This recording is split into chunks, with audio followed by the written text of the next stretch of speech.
Good morning, everybody, and welcome to the New Gods podcast. And today we are discussing glitches, I suppose. How we doing, guys? Doing fairly well. How you doing? Yeah, good. So what was it that you guys wanted to talk about today? So, there's one thing I want to talk about that is one of my latest videos that I made. It is that not recently, it actually has been for like a while, I think like a month or so. A glitch was found that if you go to a specific location in Tunnel 7, right where Chognar is, usually, where they chase you, like stuff like that, behind the locked short circuit door. I don't know if you can find out where it is with your mind. But So in a that's the specific first place in bunker that where you map, find a Bella, right? yeah, where you find a vela, yeah, and there's needles, and then there's like this door that you need to short circuit. Oh, all the way Then to you the go right. through this door, yeah, all the way to the right. Then you go to this door. You go to a specific place where I cannot really tell you what it is, sadly, because it's very specific.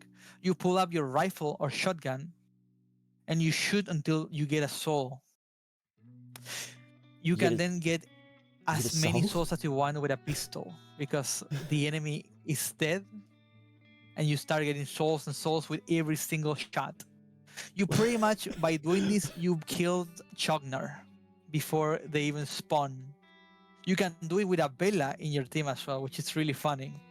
Oh, so there's like an entity out there that has Chognar. And wait, do you only get the caressing soul then? That's you only get the caressing soul. Yeah, you can get it as many as you want. But the end screen, the end door of the tower, requires a specific amount of souls that can be duplicated as well. So you can duplicate it until you have enough souls to open the tower. So it doesn't need like the specific souls, it just needs the amount. You can pretty much have a full team of 4 people against Perkel, pretty much. Oh, wow. Okay. That's amazing. I love that.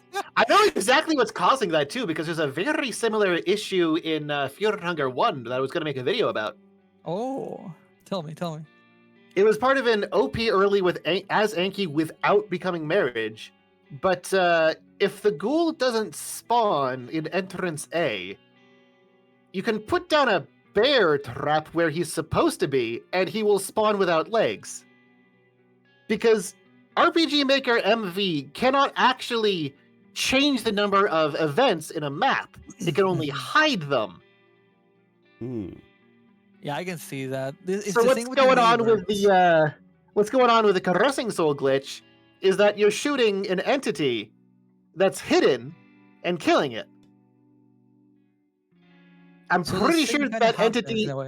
Yeah, it's the same thing, but you're shooting a non-properly configured version of Chognar and killing it every time you fire a shot. Whereas all I'm doing is changing the state of the ghoul from hidden to no legs because it was technically on the same tile as a bear trap. That's wild. So, I guess what the speedrun is. So what is the speedrun then? Is it like rushing to the pre-evil bop, then going back, so you get all the guns, and then going back to the bunker? I haven't really watched speedruns about it, but there's a few things I want to say before I can guess what the speedrun is like. If you leave a Vela on the train or in pre-heal Bob or whatever, if you drop a Vela, she goes away. She disappears. She's not in the game for us anymore. She died. Because you're killing Chognar's dead. You shot Chognar while he was out of bounds, so Abella's dead. Yeah. Pocket Cat has a funny issue with that too. If you kill Pocket Cat before Dan transforms, spoilers I guess, kill Pocket Cat before Dan transforms, then Dan vanishes too, he dies. So, even though it's not Dan yet, which is weird. There must only be one flag for Pocket Cat. But yeah, another thing, even though you have enough souls to get to the place, if you touch the tower with a party member, even when you have enough souls, that party member is going to turn into a monster. That trigger is before the gate opening, so it's still scary to go with 4 players in a normal run, because you will have to open the door, go back, get the Alice, and go back again. So people who are gonna speedrun are gonna be doing it alone still. Yeah, I like And you also still Purple A and Rare hopefully- aren't hard enough to need 4 people, really, are they? Nah, they're not. Oh god, this means you can finally do the save everyone ending that Miro specifically wanted to not be possible. Let's go! There we go. And he confirmed that bugs are canon. Yep, 100% canon. Yeah, you're bending reality to save everybody. Congratulations! I'm guessing you can be a Vela so you don't get killed. That's all I can think of on how to save everyone. But then again, everyone is saved, so that's good. Yeah, you get to save everyone, including yourself, and it's canon because bugs are canon. Awesome, there we go. Sulfur. Absolutely dunked on by a raccoon. Yeah, there was The something. only thing that I get, it's not me that I found the glitch. I didn't find it. It has been found a while ago. Oh, okay. I just didn't cover it for a while because I didn't know how to cover it. But I made a video finding it, so there you go. I wonder if Miro knows My about it and it's God. going to get fixed. God, I hope not. I wish that Miro does whatever he thinks it is, but he already claimed 2 bugs that I marked to be bugs, to be something normal and confirmed by him, which is the box pushing in Tunnel 1. Bunker Is he 1, fixing sorry, that? Where there's stitches. He's not fixing it. He's not fixing it. he's not- He said that it's awesome. canon. He said that it's canon. Oh, Why thank you God. say that? Oh, 'cause Wait, I what hate bug is running around canon? there. By What pushing bug is the blue canon? box in the bunker 1 where stitches is, you can just push it sideways so you can not do the puzzle. You can just do that. That is canon. Yeah, it takes so much time out of that place, and you don't have to worry. You Yes. basically can ignore stitches, then it's great. I hate fighting stitches. You can despawn stitches forever. She doesn't exist if you do it right. The other thing is, what is it? Infinite running. The glitch that gives you infinite stamina. It's canon as well. So Yeah, you guys runner's know that. high. Runner's high. So it's like, man. oh my god. Which That's comes so really funny. into my next point that I want to talk about, which is speedrunning in Fear Hunger Termina. Mm. There's a lot going on right now with it, sadly. And I wish to just try my best to calm the community when it comes to this. But what it is that the any percent category has been pushed to the limit that it is very difficult to, play the game without it being like a complete mess. So I thought about adding glitchless percent into it, which is you play the game without doing any glitches or bugs, right? That's Now, going this to be is the- difficult knowing This is gonna Miro's be coding. difficult and hard. Yes, people are gonna probably find stuff. I'm gonna be like, no, that's a glitch. So I'm trying to come up with my mod team because I have mods that I tag with glitchless rules right now. We have come up with a few. I'm planning on making a video so I get everyone, everyone's input, I guess, in a way, on it. But I decided to ban a lot of things. For example, the hexen. Do I have it here actually? Give me a second. Let me see. Just speaking about all those bugs, I was wondering, because I've been playing Skyrim recently, and they always have those big unofficial patches. I wonder if people will make an unofficial patch that just cleans up the bugs in Fear and Hunger in Termina. It would be after they nice, finish. honestly. That sounds like a Frapolo job at one point. Yeah, honestly. Frapolo's been working on that for Yeah. one. Oh yeah, She's still doing it that's in right. in the first game. Yeah. Oh, sorry. We have the rules that I'm gonna say all the rules that we have right now. If you guys know any glitches or bugs, please let me know, because the more feedback I have on this, the better it is. But we are allowing the infinite sprint glitch because Miro said that it was canon. He was gonna make it canon in the second patch that's coming up. I don't know why, but it is canon. Map talk or Oh. opening the map or talking with allies by skipping Oh yeah, events T-skip, is yeah. not allowed. Yeah, that is not allowed. Skip percent is not allowed. Here's the Sequence real breaking is not question. allowed either. Right? How do you define when something is a glitch or a feature? When By asking the Well, developer, I guess. so he's going to just tell you that I don't know how to fix this, so it's a feature now. You're welcome. Exactly. He's We're gonna- waiting until Miro's like, oh, that's actually a feature. Bye. Basically, just give Miro a big list and just say, can you just like mark which one of these are supposed to be features now? That just send him helps the me list. A lot, to be Yeah. honest. Yeah. We have one of the things, like I've got an upcoming. Speaking of glitches and glitchless percent, I've got an upcoming video talking about how literally every single weapon is glitched in Fear and Hunger 1. Like literally every single 100%. one. So I see anytime you this. take the attack action, you're technically glitching. So trying to come up with an actual commonly agreed glitchless percent for a Fear and Hunger game is going to be a Herculean effort. Yeah. That sounds interesting. I want to see that video actually. But anyway, Raccoon, what other Yeah. which other glitches are getting banned? Next one, sequence breaking is not allowed. Because I gotta add that. What do you mean by using cat sequence content break? is not allowed. Like doing stuff out of sequence in a way. Like stuff you cannot do in day one, doing it out of nowhere in day. You don't in day one. That is. Oh, so like triggering scenes you shouldn't be able to trigger. Yeah, it's like you cannot see that right now. Maybe later. You found a way to trigger it. It's mostly about us not knowing how to replicate that, but just in case, put it in here. Yeah. Just in case. Yeah. Any cat content, using any cat content from the game, like getting the miasma. I don't know if anyone's gonna find it at some point. I don't know if it's even in the game. I think it is actually, but Just covering your bases. You know? Yeah. Yeah, we have not using developer spot tiles, which is for using the grass place where you would get the rifle and the ball. Or getting Marina, adding Marina to your party. Yeah, that too. that thing. Or getting the infinite booby and bear traps as well in that one place. In every single place, actually. Every single map. Think about it. Infinitely looting Samari's head, Cherub's head, neighbor, needles, stuff like that. Chagna Infinite Soul Spot. This is the video that I talked about a second ago. Yeah.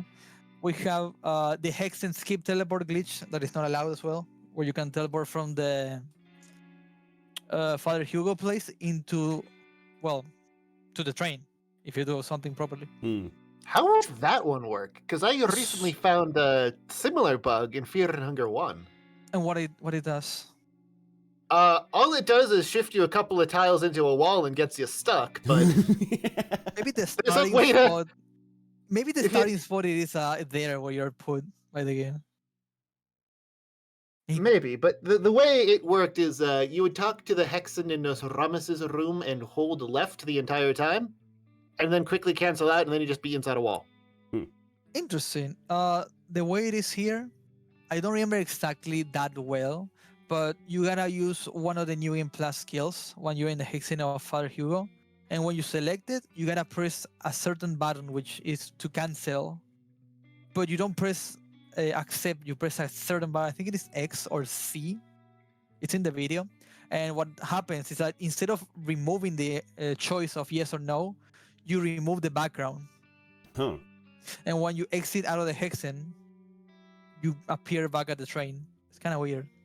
That is weird. What the hell? You can only do it once, and there's a few triggers that will crash the game if you do it more than once. So if you activated a trigger that did something like this at one point, you're gonna crash. So it's a scary thing. Could it have done something similar for you, Bones, where it forced you to phase step if you pushed that button? No, because it didn't have phase step. I wonder if it like forces it though. The way I think it works is, I could be wrong on this. I haven't looked particularly deeply into it, but the way the cursor on the Hexen table works in Termina is, I believe it's a player character. And you're physically walking from place to place on a Hexen map. And when you're on specific tiles and interact, it's just an NPC you're interacting with. That's interesting. The Hexen in Terminus is so much nicer to use than the first one, that's for sure. Yeah, it is. I hate the Hexen one. Imagine speedrunning with that shit. Holy fuck. Yeah, the first one is just an infinite number of if-else statements and a bunch of pictures that he swaps in and out. Beautiful. We have another one that is using the rot ability on the mob, makes the chainsaw guy become just a normal guy. That is known. Yeah. Going through faulty collision. There's a lot of places in the game where you can just go through collision. That kind of stuff needs to not be done. Like for example, in tunnel 1 near the when you dodge the centaur, you go inside the building. You can just go right and you just go downstairs straight up. Oh, really? Quite silly. Yeah, there's no collision in that place. Whoops. Very silly. Go abusing Spice Forge spells. For example, if you get Spice Forge red on Black Orb or Flesh Property, your party members are gonna have it as well. I believe that's how you Oh. give Black Orb What? to Caleb and the hand things. Oh my god, that's amazing. Yeah, yeah, it's quite silly, but you can do that. So you can But give a you full cannot do party that of here in these rules, of course. you can have a full party of Black Orb. Yep. Wow. Easy peasy, as I say. Infinite vertebra, yeah, I got that already. Using heroin without hands, that is not allowed either. Because it says that you didn't use it, but you still use it in the game. Kind of weird. So that is not intended, and that will be everything. I will be going through all this at one point, probably posted in speedrun.com. But one of the things that is being discussed the most in speedrun.com right now is allowing LRT, which is... What is it, Bones? Can you explain it? Oh god, it's like load something timer. I think it's called load removal time. Or something like Yes, load removal timer. that. There you go, that one. Basically, So, the way yeah. it works is you know how there's loading screens from time to time in Fear and Hunger, and how long they last is based on how powerful your computer is? Yeah. The theory behind LRT is that by removing those load times from the timer, you can equalize out the PC differences in the run and make it just about RNG and skill. Hmm. Okay. Yeah. I might be getting my speedrun history wrong here, but I remember it starting to get discussed a lot after the PC version of Resident Evil 4 came out, and someone took the world record with a really sloppy run, but having like no load times because he installed the game on a solid state drive, which cut the load times to nil, and he just won because PC better. And they didn't really want to force anyone to run it to buy a solid state drive to be able to play. Well, they do that in other things. Like there's some runs that are can only work on certain hardware, or certain controllers can do it. I'm pretty sure. Yeah, but it's relatively uncommon on PC games and often gets relegated to its own category. Okay. Yeah, I've heard that. I've never had any issues with Fear and Hunger, but I've heard that people have a lot of issues with it, which is surprising. Doesn't Apollo get like 1 Yeah. FPS when the mob appears or something like that? He said that before. Yeah, exactly that. Yeah. That is exactly why. So there's two stances on this that I have right now, which I want to explain as to why I am not allowing, and I also kind of want to allow because I want to help people. Because I hear stuff about, Farpolo saying, I had 1 FPS with this one. And it's Yeah. like, I got mobbed and I get 1 FPS. It's like, it makes sense, right? But that will not help them. It's going to probably help through a loading screen, maybe if that carries over while the loading screen is going. So I kind of want to help through that in a way. Because if that's an issue, maybe the loading screen can load faster or slower because of X thing. And we don't want to just have unfair advantages. And we don't want to like dig the code of the game to know what causes this to load faster. Right? Like it's just bothersome. We shouldn't, right? I've actually had variable load times based on what I was doing. Like, there are times when I was streaming Fear and Hunger on my old PC where I'd have like 3 or 4 seconds just to open the menu, just because the extra GPU strain from streaming was enough to make it barely work. Wow. Numero uno, I want to say the side of me when it comes to not allowing it, right? I don't want to allow LRT into Final Hunger Termina because of the fact that I was not seeing that it was being used in other games. Jones recently told me that it is actually being used. It's just not being marked as LRT. It's just straight up the actual time being called normal time, and it's not even called LRT. I don't know why. It's because it's so ubiquitous in so many different PC games, like any of the Souls-likes, that they don't bother differentiating between RTA and LRT. They just only do LRT because RTA doesn't do anything except show who bought a bigger PC. Yeah, I would like to have that. That is going on the other topic, as like the other stance, of course. But right now, I didn't see it, so I didn't feel like it was needed. But it is, as Jones telling me. I don't know how to set it up, so it shows that only the time being like that shown. I would love to know. Because honestly, I'm a human. I don't know this shit. I'm not a speedrunner full time. I used to speedrun a lot this game, but I want to keep it as it is. And the other reason why I don't want to add it is because the more steps that there are into running a game like this, the harder it is to get more people in the community. And there's only like 4 people who speedrun this game. And I want it to be as open as possible. Just get your recorder, get your timer, run, and that's it. Yeah, I But don't think then that again, Jones speedrunners said- will be turned off by having to install one Yeah, extra thing. exactly. But That's what you're they don't saying. strike me as the sort of people that would Mhm. worry about that. I'm going to Yes. say it as rudely as possible because I feel like people are going to chuckle at the way I phrased it, but like basically every speedrunner is super autistic and would get more upset about losing 2 seconds to, well, 2 milliseconds to load times than they would about the 10 minutes of installing it. Yeah. 2 seconds Honestly, was actually manageable. And you Like, said if milliseconds. you're going to be spending hundreds of hours speedrunning a game to shave off milliseconds, I think that they'll be fine in like spending 5 minutes installing this extra thing.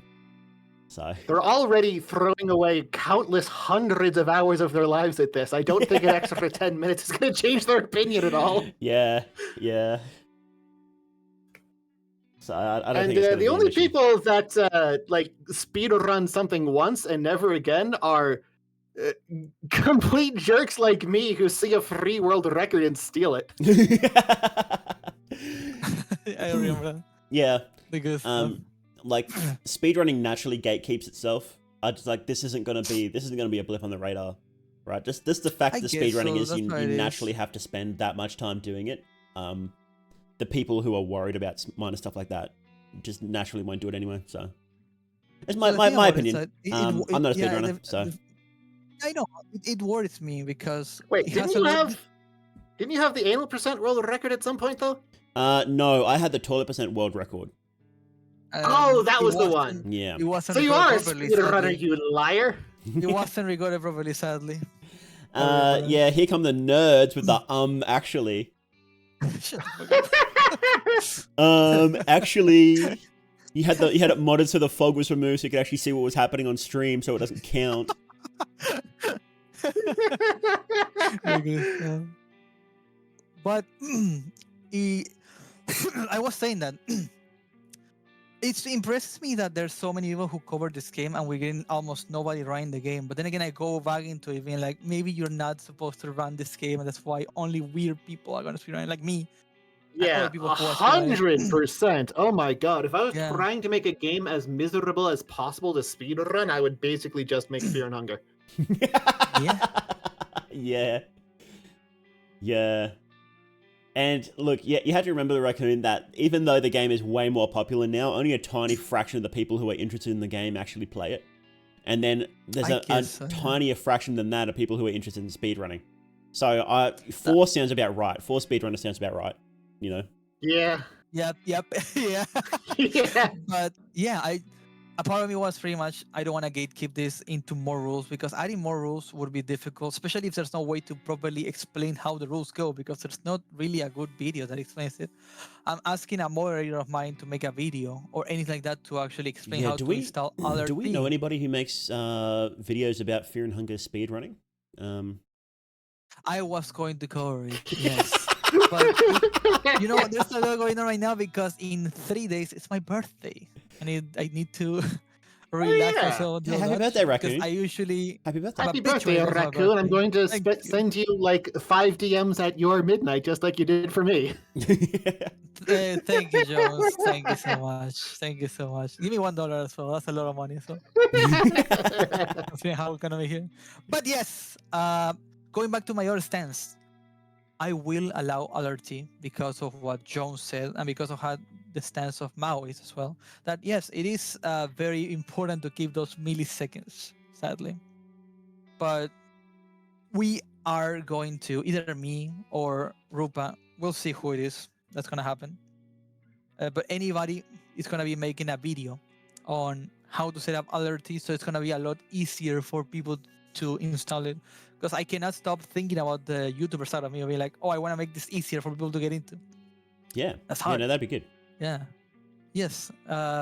But yes, I will be allowing LRT, but I just need time, and that's why I asked just time. And Glitchless percent is only going up as well. I'll be talking with people who are holding the world record in speedrun.com terminal, but I believe they will accept my rules that I have because Glitchless percent is not that hard to go through. I think I also did my own research in Fahrenheit 1's Glitchless percent, so I believe I got my own stuff as well. They will accept your rules yeah. because you rule over them with an iron fist. You are the god. You own it. These are the new rules, and you will accept it. Speaking of glitches, though, I recently went through and actually figured out why you sometimes get like a bunch of things from a bookshelf. I'm going to be making a video about that. Oh, I wanted to know that. Yeah. Can you say? Yeah. Because it'd be like randomly, you just get like, oh, by the way, you've just got 4 blank scrolls now. Here you go. What is that supposed to mean? Oh god, the code behind it. So basically, when you loot a bookshelf, it checks for 3 things before it rolls a random item, then checks for 3 things. If you're on hard mode and it rolled a Book of Enlightenment, it says, oh, can't do that. If you already have one of the books that it's trying to roll in inventory and it's not an empty scroll or any other kind of scroll, it'll say, okay, that's fine, except he already has this thing, so you have to re-roll. And if you got the passages at any point, it will re-roll. Ah, so you're going to get 1 passages in a playthrough. Okay. Without an empty scroll, yes. Yeah. And the way Miro did that is not good. Oh? When it randomizes which item to give you, that's a global variable. Okay. It's used for a ton of different scripts.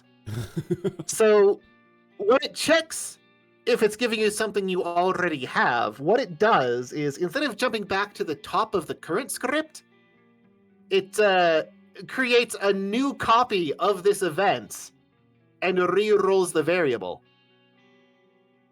Okay. And once it finishes that event, it jumps back to the first event. The variable is now different and probably an empty scroll, and goes, oh, that we can give him an empty scroll because it's 5. And he accidentally made a recursive function. Yeah. Yeah, I was thinking that, like, if it could just keep rolling the same item over and over again, couldn't it? Yes, and every time it does, it creates a new copy. That's not and good. It turns out the books that it checked for, all but 2 of them, which are the passages in Alchemia 3, can be obtained without checking a bookshelf. Okay. So if you systematically collect all of the guaranteed book drops and keep them in your inventory, this means anytime you loot a bookshelf from then on, you have at minimum a 50% chance of getting 2 things from it. Wow. Okay. And 20% chance of getting something that makes you more likely to get doubles after that. And if you set this up correctly, you can make it so that you have a 70% chance of getting 2 empty scrolls from any bookshelf. What the hell? So... And I've done some testing with it, and you can get up to having a 5% chance, the same as, missing a limb on a guard, of getting 8 empty scrolls. From 1 shelf. You know that I got... How many did I get the time that I played with a friend? I'm gonna actually look it up. But I think I got like 9, actually. The most I got, I think, was like even 4. like that rare. That's like 4%.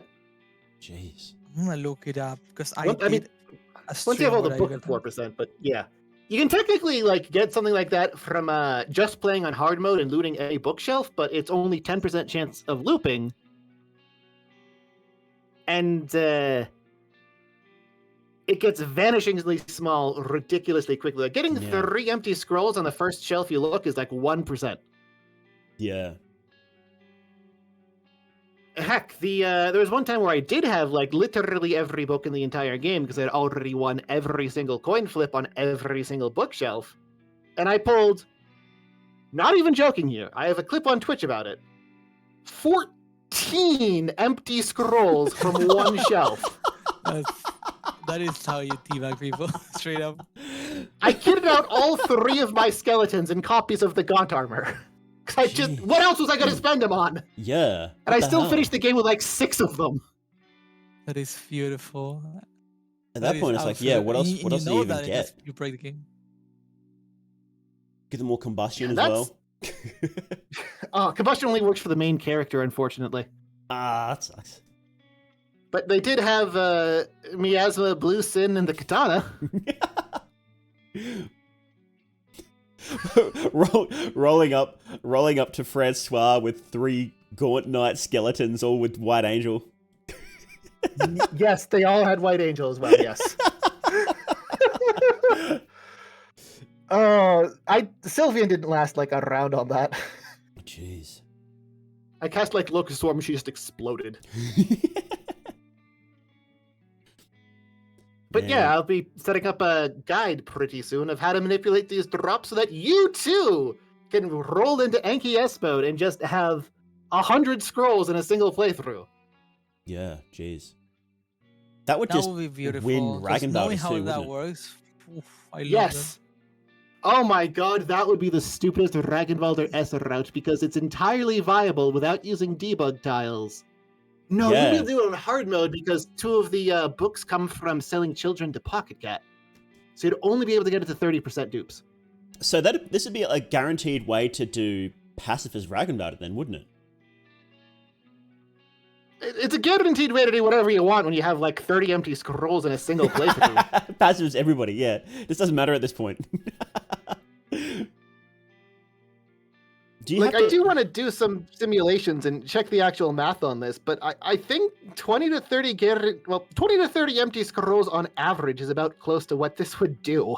Jeez. I cannot find where I looted all those empty scrolls. This really sucks. But you got one with 12, you said, so that kind of demoralized me a little bit, honestly.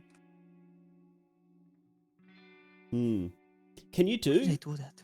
Without that, can you do completely Pacifist Ragnvalder? Not quite, unless you're playing in Russian. Because of sound. What? You don't know? What? Okay, why does Russian work? Why can you do Pacifist Ragnvalder in Russian? Okay, so when you type in salmon snake in an empty scroll, it gives you salmon snake meat. Yep. This isn't because there isn't an entry for salmon snake, then salmon snake soul in the code. This is because the salmon snake meat entry is above the one for the soul, so that gets seen first, and then the script ends. Oh, okay.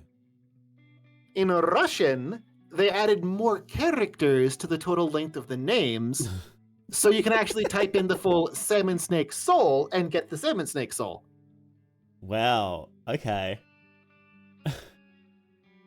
Oh, so you can't do full Pacifist Ragnvalder at all then in English? Mm-hmm. You have to get the salmon snake soul somehow, and empty scrolls won't work. Huh. I wonder if there's something that Miro's going to fix, or Frappolo fixes in his patch. How would you even fix that? I don't think so. I mean, you would change like the salmon snake meat to something like a salmon meat. Yeah. And then just, there you go. Now salmon, no Lord gives salmon snake, gives you the soul. I'm just kidding. Sorry. It's too much for Miro. Oh god. Raccoon, did you watch my latest video about scarabs? I would love to watch it. I have not watched it. What's wrong with Scarabs? Everything. Oh, that's right. That melting script. Okay.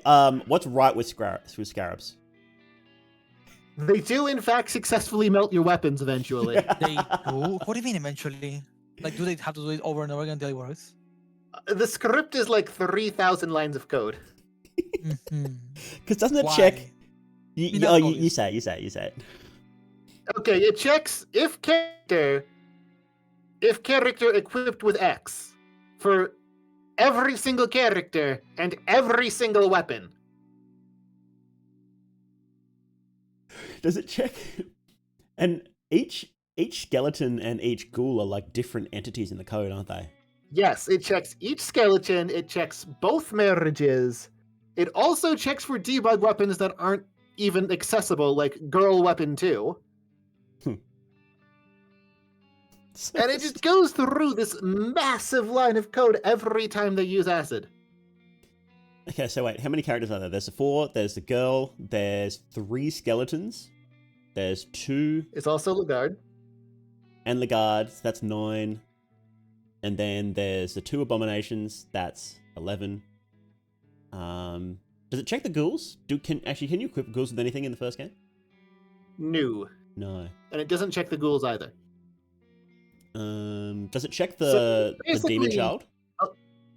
Yes. So that's 12. 12 characters. So 12 characters multiplied by the number of weapons they can equip. That's a lot. I guess the girl is like 3. 3 weapons, is it? 4 because they include unused weapons for both of the kids. Yeah. Okay, so that's... It's like 5 for Abominable Marriage, and then for the others, it's like 40. Surely there's a better way to do that. Surely. And each individual weapon check also includes print out X's weapon is being melted by the acid. Ah, damn, I got only 6. Never mind. Shit. Remove one thing, remove their currently held weapon, delete that weapon from their inventory. So it's not just if-else's, there's also like 5 or 6 lines of code on top of the if-else for each if-else, of which there are several hundred. I kind of feel sorry for Miro having to actually make that too, by the way. That feels really painful to actually make. Of course, it'd be nice if that was the only thing wrong with Scarabs. What else is wrong with Scarabs? So you know how you can talk to Scarabs? Oh, yeah, with Mastery over Vermin, right? Incest. You can also talk to them without it, and that's where more bugs happen. You can talk to them without it? What happens if you talk to them without it? Yeah, if you say something like, please don't, it gives them an attack buff. Okay. And if you say prepare to die, it gives them something called defense debuff. Okay. You know what both of those states do? Probably what they say. Yes, technically. In fact, the attack buff state does give them 50% more attack. You know what that does? Does it do nothing? It doesn't do a thing. The formula for poke doesn't reference attack. It deals 13. That's the formula. Attack doesn't matter. Whoops. What is you know what defense debuff does? It doesn't matter as well? Yeah, technically it doesn't matter as well, but what it does is even more insane. Because the defense debuff state makes them 5 times more likely to resist skills that reduce their defense. Of which there are none. Wait, so they start resisting skills that reduce defense. Yes, they are 5 times as likely to resist them. The defense debuff state makes them a skill that doesn't exist. Oh, Why whoops. is Mio so good? You know, this is the reason why Batch is taking so long. He's just checking every single one of the glitches and bugs that are happening, and he's like, "No, Yes, he's no. It's not canon." What he's doing is that he's checking all of these glitches, going, "Well, I don't know how to fix this, so I'm making it canon." Yeah. Yep. And then not fixing it. And then in the book it says canon against Jones, like straight up Jones in the book. Who's Jones and you got? I don't fucking know.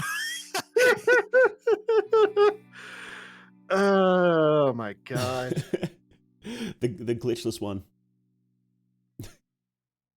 I really wish there was a true glitchless category for Fear and Hunger 1, because it would ban attacking with anything but barehanded.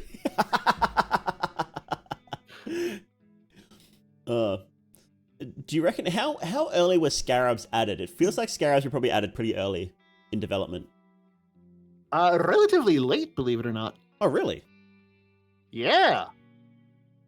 Not like super, super late, but well after the demo. Okay, that's interesting. Were they added at the same time that Buckman's Party were added? No. Sir Seymour, unless you mean like into the game. Yeah. I mean, the answer is still no, but which way it's saying no is Sir Seymour is one of the last enemies that got added into the game as an enemy, Okay. whereas Scarabs were added around the time he added the first patch with like Mahabra. Oh, okay. Okay, so Scarabs were much earlier. Okay, that makes sense. Yeah, Scarabs are, halfway through development. Grandmother, the rest. Okay, yeah, I just thought they were. I just assumed they were added at the same time because there's, the Buckman's Quest references a Scarab in the dungeon there, so. Just outside Yeah, but in Sal's earlier room. patches there wasn't a Scarab there. If you play on the demo, he's not even injured. He's just standing there, just totally fine. That's interesting. It would be cool to go back and play those early ones to see how much it changed. I mean, you can play the demo right now. It's available. I could. I'm too busy playing Little Goody Two Shoes. It's a great game. You guys should play that. I've seen that kinda. How good is it? It's good. It's good if you like fairy tales and you like Yuri. It's a great game. It's basically What about you? it's like a game custom designed for me personally. So it's great. What about Yuri? What about Yuri? Yeah. You don't know what Yuri is? I think I do. He's not a VTuber. He has a rent Sona. He's not in on the That's weeb true. culture, Mal. How can I say this politely? It's Can you say it politely? I don't know. It's lesbians but Japanese is what Yuri is. But not inherently pornographic. If that makes sense. It's complicated. Japan has like a different culture, and the nuances of that culture are nuanced. Yeah. It's crazy, I know. It's there's no direct translation really. But yeah, Little Goody Two Shoes has a lot of Yuri romance in it.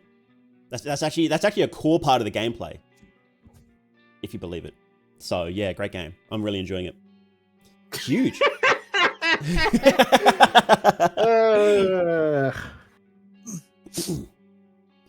How am I the one with the say-so card?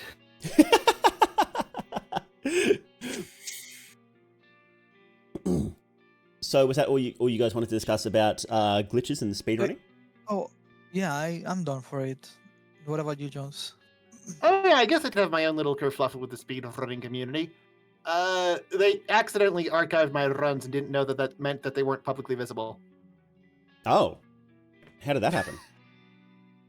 It's part of the LRT thing. They were changing the format of stuff, and we're like, well, the easiest way to do is just archive this because there's no LRT runs. And they're like, oh, wait, that makes it not public. Oops, I'll fix that.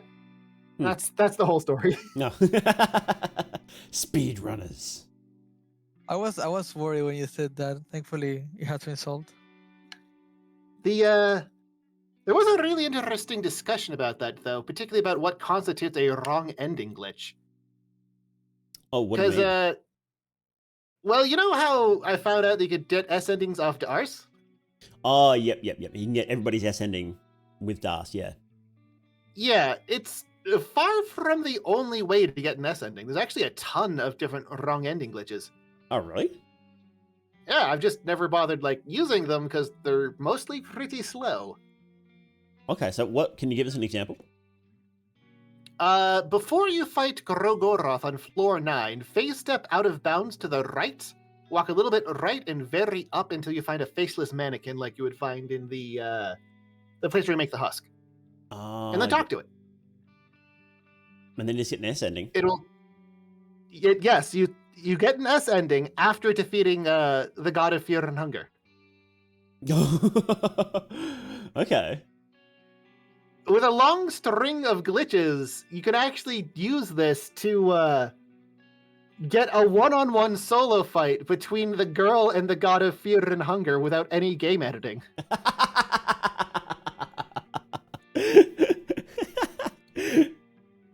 That sounds like a really fun run. Beating the god of fear and hunger as a girl. Yeah! And then you just get an S ending after that. What happens if you play as the girl and get an S ending? I mean, it just gives you the S ending of whichever character you selected at the start. Oh, okay. So even if you were married, it'll still just give you, whoever you picked. Oh, that's right. You're not supposed to be able to get S endings as marriage, are you? Yeah. Well, sort of. Maybe. Maybe. It's hard to tell, honestly. If you meet the requirements for getting the S ending, as everyone except Enki specifically due to the way his works, you can then form a marriage afterwards and still get the S ending. Oh, so when you do an S ending trigger, so that they have different triggers as they go. As long as you're not married when it triggers, then it's fine. Yes. Okay. And Enki's got that trigger at the very end, doesn't he? So that he can't do that. Yeah. If you murdered everything and got their soul and got the message, you have purged the dungeons of yada yada, you could then go for the Gussie and still get the S ending.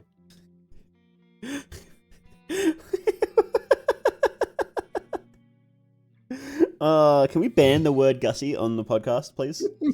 Nope. No, we cannot. I did not name one of my emotes Gussie to get it banned. You're going to have to live with the Gussie, Mal. I would rather not. Well, that's the Dungeons of Fear and Hunger, right? Horrible things beyond comprehension. Ragnvalda smashing that Gussie. Things like the Gussie. I don't like it. I don't like it. I remember there was that just looping all the way back around to shooting Chaldner and getting those souls. There was that one glitch where you could shoot Crowmauler, right? Oh yeah. In Basement 1, if you had a specific configuration, you can shoot a barrel and it'll tell you the messages that you shot Crowmauler. Yeah. Did you? That's actually totally different. The way that works is that at one point in development, there was a Crowmauler spawn there that was like event 137 or something, right? So he spawned in the barrel? No, he spawned on that floor. He used to. Oh, and he doesn't spawn there now? No, they removed the spawning event and his actual collision event, both of those got removed. Huh. Okay. And the way RPG Maker works isn't that it compares specific event pointers. It compares the names of the event, which are, technically what it does is compare the position in an event array. So Crowmauler was event 137, and then the barrel was 139. So we deleted Crowmauler and the Crowmauler spawner, which meant that there were two fewer events, so all of the events after him shifted back to. Oh, okay. And that barrel got put into slot 137, which means you can shoot the barrel with an arrow, and the arrow math says, oh, that checks out. Oh, okay. So to prevent that from happening, he would have need to have left Crowmauler in there. Yes. Wow, what a bizarre quirk of RPG Maker. What the hell? There's a lot of horrible things Miro had to do to get event characters to even spawn in. Yeah. Oh my god, the amount there's an insane amount of effort behind the scenes of him using just horrible things to counteract the equally more horrible limitations of RPG Maker MV to make any of this work. Yeah, he was he always says that, don't blame RPG Maker, it's entirely his fault, but that definitely sounds like this one is definitely RPG Maker's fault. Yeah, RPG Maker can't spawn new events, so every single time you go into a cutting someone's limb off pose with the bone saw or fire an arrow or drop a bear trap, those aren't new events that are existing. Those are stored somewhere off screen and then just moved to the correct position when they're needed. Huh. So This is also true for Chromauler spawns. So you could theoretically find a spot on the map where there's just everybody cutting their arms off and Chromauler and all that sort of stuff just sitting off to the side somewhere. Yep, usually in the top left corner. Huh. You can just face step over there and check them out. That's crazy. And there would have to be ones for the girl as well, because like each character has to be able to help the girl. There's like 70 or 80 events hidden off screen in every single map that cannot be like dynamically linked together, but have to reference their current event number for that map. What the hell? And it's not just like bear traps, it's also, blood stains, it's most visual effects. What the hell? It was the only way to make this work in RPG Maker. Wow. Yeah, I tried using RPG Maker a bit because I'm familiar with game dev. I tried using RPG Maker for a bit and it just seems so awkward to do basic stuff. I'm like, man, this is a pain. It seems like if you want to make an RPG, like a JRPG, it's perfect for it, or a walking sim, then it's perfect for it. But if you try to go out of bounds even just a little bit, it fights you every step of the way. Mm-hmm.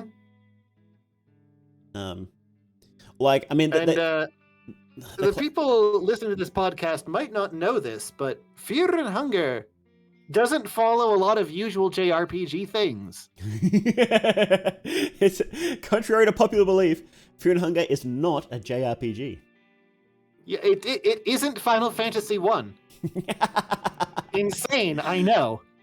Someone should remake Fear and Hunger, but then just make it just straight up an unironic JRPG. I think that would be really fun. Why?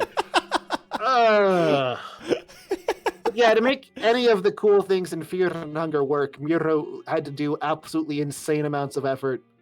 And mad props to him for making any of it work. Yeah. Yeah, for real. But I'm still going to bully you for abusing if-else statements. What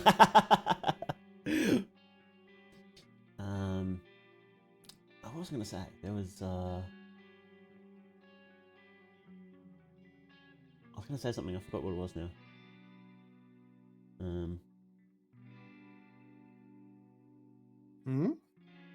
Oh, I've completely forgotten what I was going to say.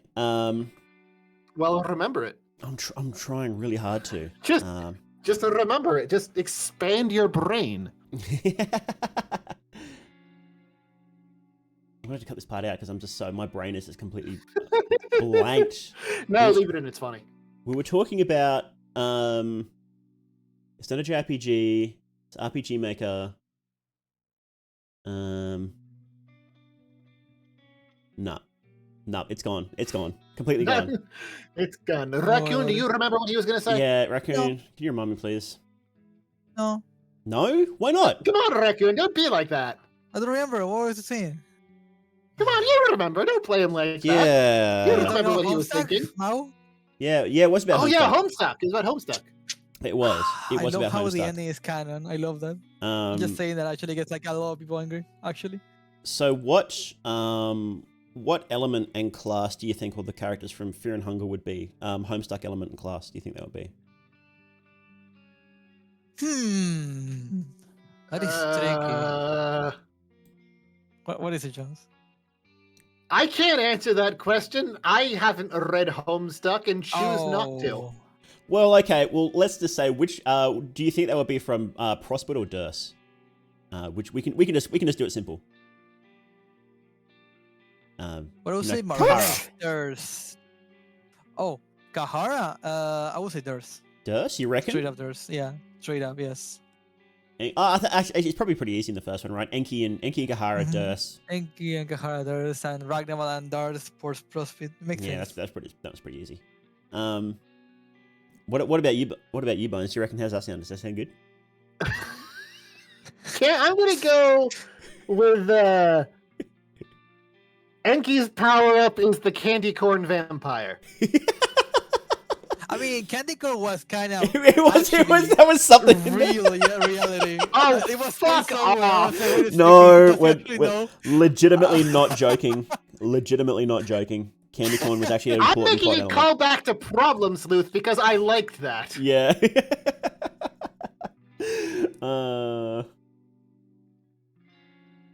Anyway, that's enough of that. Alright, sorry, Jones. But yeah. So what bugs do you think they're are gonna be left in? Because Mirodus has, I know he was sent a massive list of bugs, that he was going to be fixing. So what other bugs do you think he's going to be leaving in from the first Party talk for one. Party talk. I would say that it's one of the easiest things to do, but he didn't really comment about it. But he wasn't angry about it when he saw it. So I don't know. It's kind of there. Can Miro get It angry? seems like a nightmare to fix. I mean, you know when you get like pissed off, like the game is being broken, right? He was kind of okay with it, in a way. I don't want to think that it's gonna be in the game and continue being in the game, but we might have that next match still. I hope it's left in sadly. there, because when I have saves that I need to record endgame footage on, I can just use a save editor to give myself the totems, the effigies, and then I can just party talk past Rancid, and that's really great because I hate fighting Rancid. So please, Miro, don't fix it.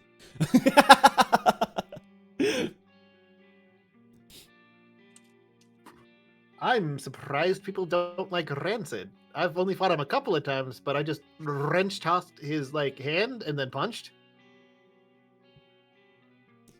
It's not the worst fight, especially now it's been fixed. Now you can like break a limit and he fucks off. It's a lot better, but You know, did you know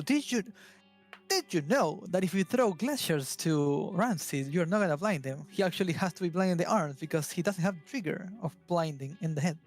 oh really? Yeah, yeah, you cannot blind him in the head. You would Amazing. increase your dodge chances with a brown bile, and that's it.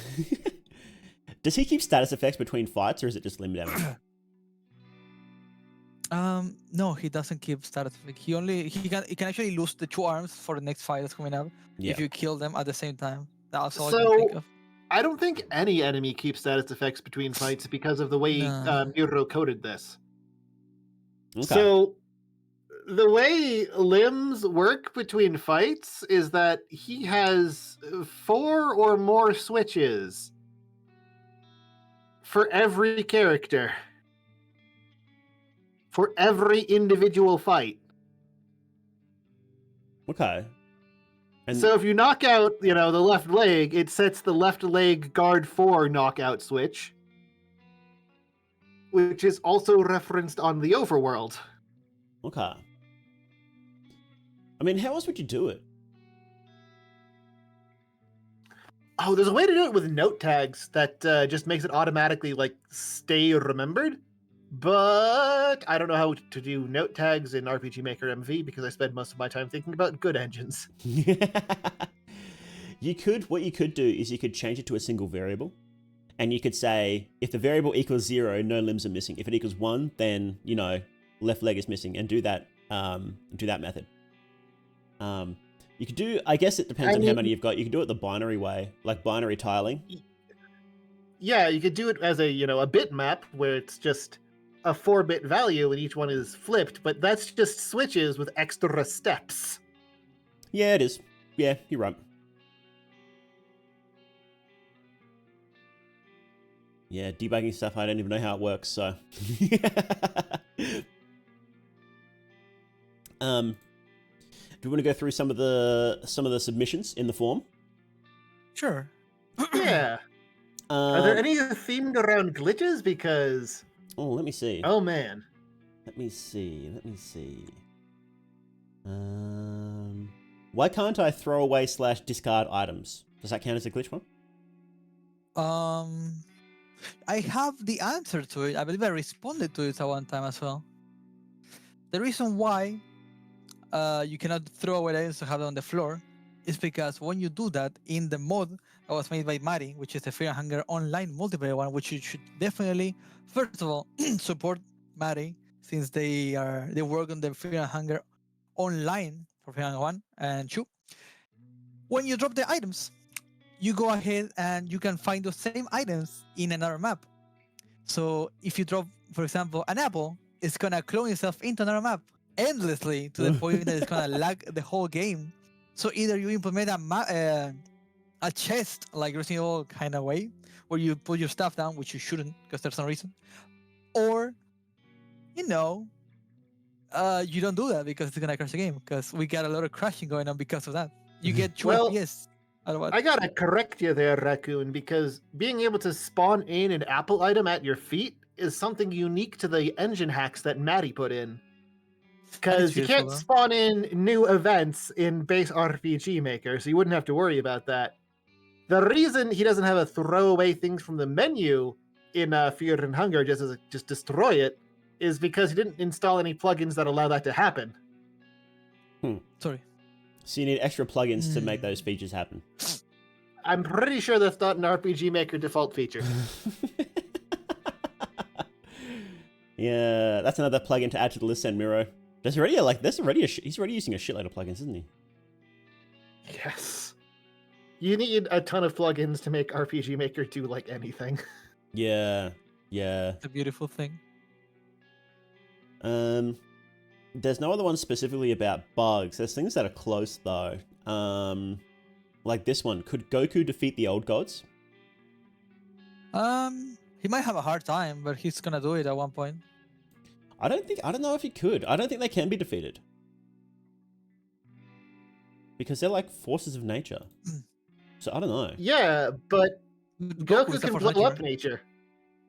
up nature. Can we have to remove plot armor though. We have to remove plot armor. But if you don't have plot armor, then you don't have dragon. Sorry, you cut out there for a sec. If you don't have plot armor, you don't have Dragon Ball Z. That's yeah. I think you said had to remove shonen characters from power scaler list because 90% of it is plot armor. Yeah, in the end, I think he would like lose and then go through a training arc and then win somehow. But that's more of a commentary on Dragon Ball's formulaic writing than an actual power levels thing. Yeah. And don't get me wrong, it's a good formula. It's a very hype formula. But it is a formula. Yeah. I mean, I think that's what every long-running series ends up devolving into, because coming up with one formula, so this sort of comes along with any sort of creative endeavor, right? It's coming up with something that people likes. There's 2 reasons for it, right? You got lucky, or you're good at knowing what people like. Getting lucky is way, way easier than knowing what people like. So that's why people tend to rest on formulas a lot, because they know it works. And it's Story really says hard. When the author writes another plot in which a character does things in a setting for the billionth time.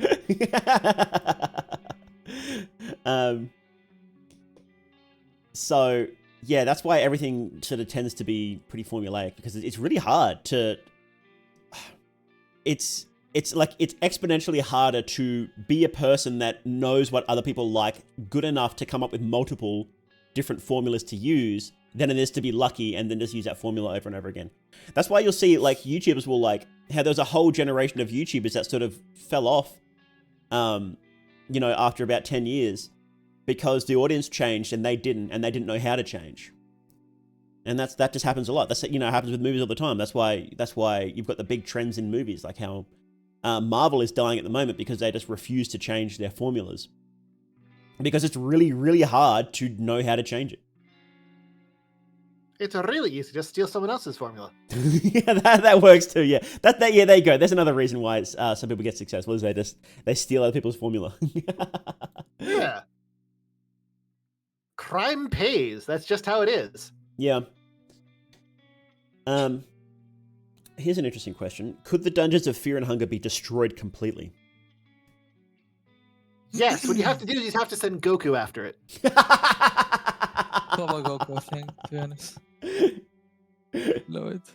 He'll charge up the spirit bomb, and then everyone will cheer, and then he'll throw it at the dungeons, and bam! No more England. The world is saved.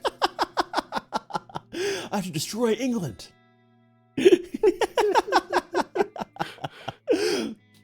There's a part 2 to this question, which actually has nothing to do with the first part.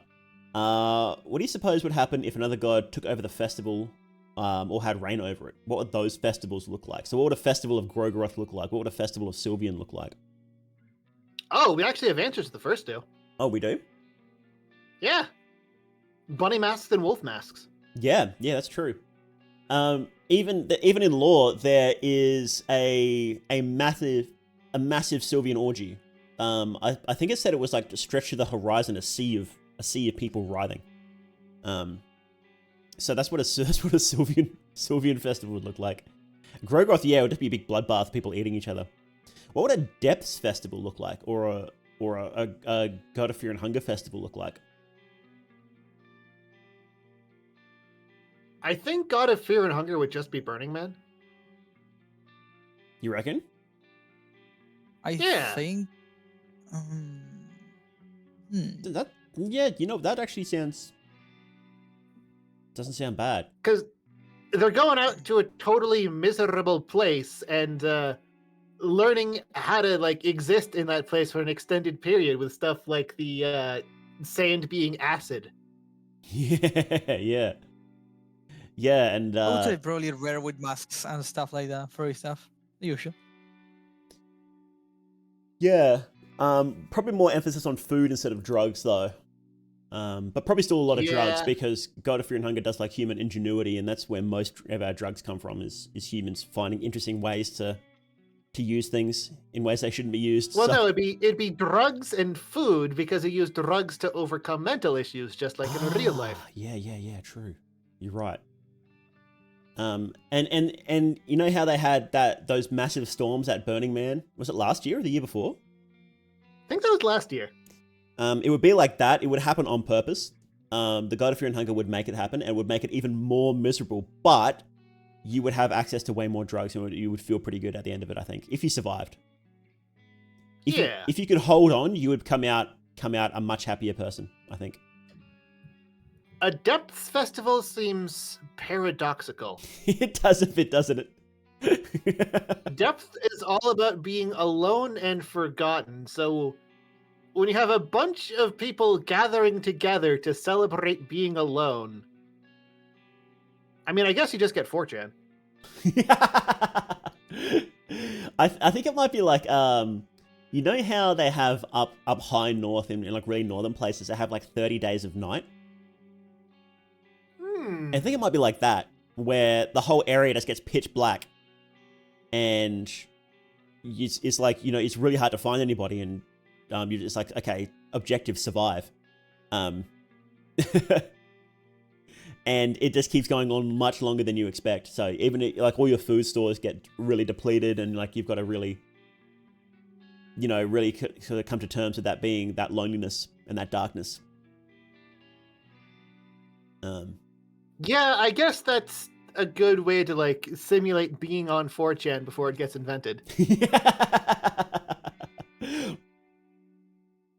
What other gods do we have? We have Olmir. What would a festival of Olmir look like? Catholic Mass? Yeah. I've useless one that no one does and no one attends to, because you know it's Olmir. No one cares. No one gets the spill of Olmir, so there's not gonna be one, pretty much.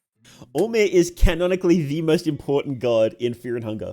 Like everybody worships him. Canon. Everybody worships him. I don't know about canon. I know about gameplay. You see. Hey man, I get Blood Portal like every run. It's so good. Blood Portal is pretty useful. Talking about Terminator. Yeah, true. Yeah. What are you talking about? Inverse Crown of Thorns is the most useful skill in the game. He's right. You know, when Mao's right, he's right. Sorry, Raccoon, but I gotta side with Mao on this one. You had me up until he brought up Inverse Crown of Thorns. Oh, that's true. Shit. Oh man. Fuck. Yeah. I feel like it would just be. I feel like there would be Yeah, like a festival, like you know how sometimes they have those long running festivals of like Easter or leading up to Christmas. But each day would be marked by human sacrifice. But even then, human sacrifice is sort of fading in lore. But if we're talking about a festival, right? And offerings to Olmir, there would be lots of offerings because he's very stereotypical dominant king character, Olmir. Yeah, he's a very Bronze Age God King sort of character. Yeah. So I don't think it would be a bad festival compared to, like, you know, the rare festival or the other old gods. I think it would be like a 50% chance of you getting sacrificed, but other than that, it would be pretty good. Probably be really fun, actually. As long as you gave complete and utter dominance to Olmir, as long as you admitted that, I think you would be fine. How about Venushka? I think Venushka should be an easy one. Just a hippie festival in the woods where people start getting murdered. And Wouldn't that be Ash versus Evil Dead with the trees? Kinda. Oh yeah. No, it would be like what was that movie? Midsummer. It'd be like that, I think. I just came up with the worst thing. Yeah. You know what a real God of the Depth festival would be? What's that? Well, we all know he has domain over bugs and being isolated and alone. Yeah. So the real way to celebrate would be to clip into the back rooms.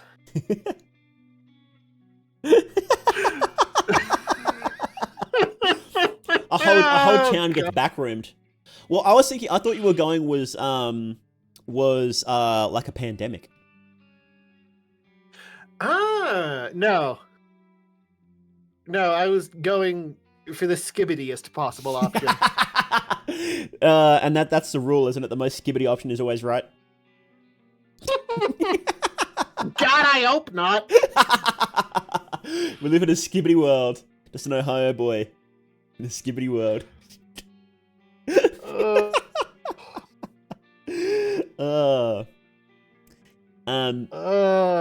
Propolo, why did you make the whole podcast about skibidi when you were on here? It's stain will never get sorted out. Yeah. So another question is, what happens to the god of fear and hunger after logic is born? Good question.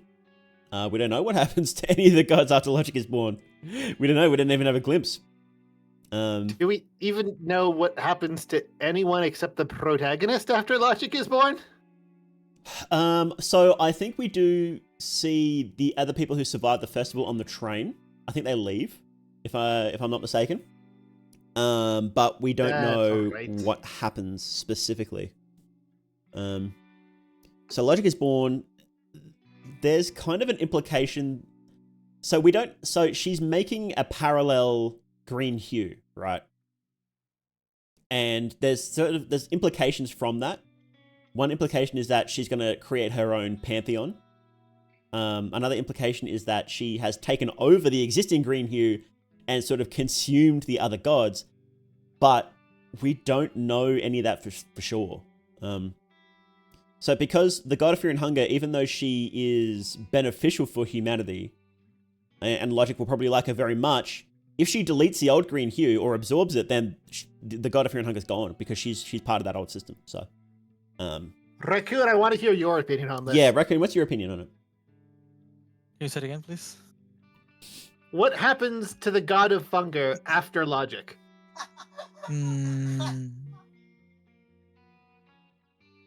What happens to the god of hunger after logic? Why is it a lore question towards me? It's a question, first of all. You should know exactly why.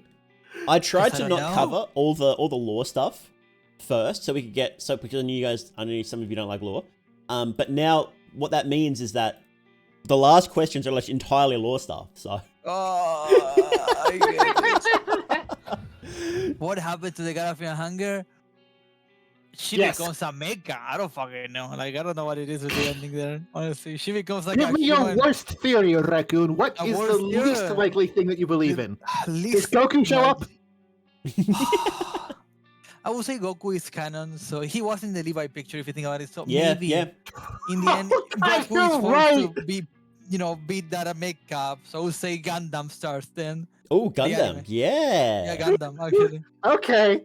So That's what I Goku got. shows up and fights Gundams. That's your theory. Yeah, I Yeah. like it. exactly. We get don't make okay. it canon. everywhere. We get like Okay. you saw a giant pile of people all piled up like into one Gundam. You could have more Gundams easily. Okay. Wait, Okay. isn't This that the works. plot of Evangelion? Okay, so Is no, it? no, this works, right? Because Goku is about the indomitable spirit inside, right? And that's what God of Fear and Hunger is. And Logic is a giant mech god. That's what Gundam is. We have it. There you go. Logic Gundam versus Gofar Goku. Easy. See, this is why I wanted a Raccoon's opinion. It's a good one. I don't think we can top that. I don't think we can top that. I think we should just end now. Yeah. Yeah, no, I think Uh, after coming up with the best possible plot, well, Yeah. after Raccoon came up with the best possible thank you, plot for Raccoon. Fear and Hunger 3, they were just going to have to end here. Bye, everyone. Bye. See you guys. Thanks for coming in. what?